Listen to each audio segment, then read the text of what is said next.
9ஆம் திருநாளில் எம்பெருமானுடைய திவ்யமான உற்சவத்தை நாம் சேவிக்கிறோம். முதல் நாள் 8ஆம் திருநாளில் இரவில் பகவானும் மகாலட்சுமியும் பூமி தேவியும் சயனாதிவாசம் கண்டருளி,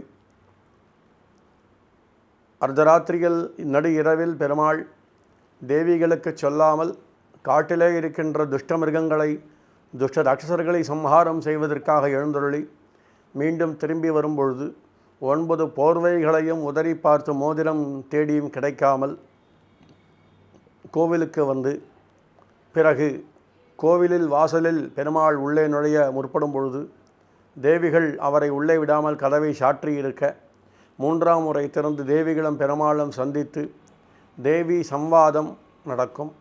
பிரணய கலகம் என்று சொல்வார்கள், அதாவது அன்பு கலகம். பெருமாளும் நாச்சியார்களும் அன்பாக சண்டை போடுகின்ற அந்த கண்கொள்ளா காட்சி. அதற்காகவே 9ஆம் திருநாளில் ஆழம் பல்லக்கில் பெருமாள் போர்வைகளை எல்லாம் சாற்றிக்கொண்டு எழுந்திருக்கின்ற திவ்யமான காட்சி 9ஆம் திருநாள் காலையில் நமக்கு கிடைக்கிறது.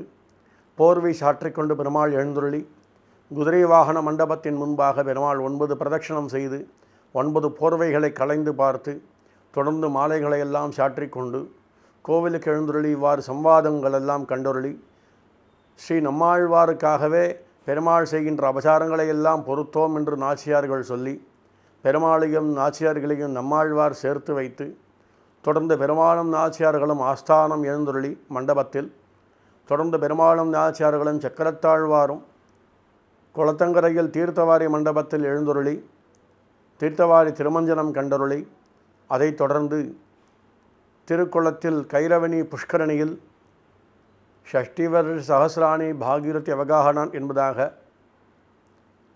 60,000 வருஷங்கள் கங்கையிலே குளித்தால் எவ்வளவு பலனோ அவ்வளவு பலன் திருவல்லிக்கேணி கைரவணி புஷ்கரணியில் ஸ்நானம் செய்தால் கிடைக்கிறது.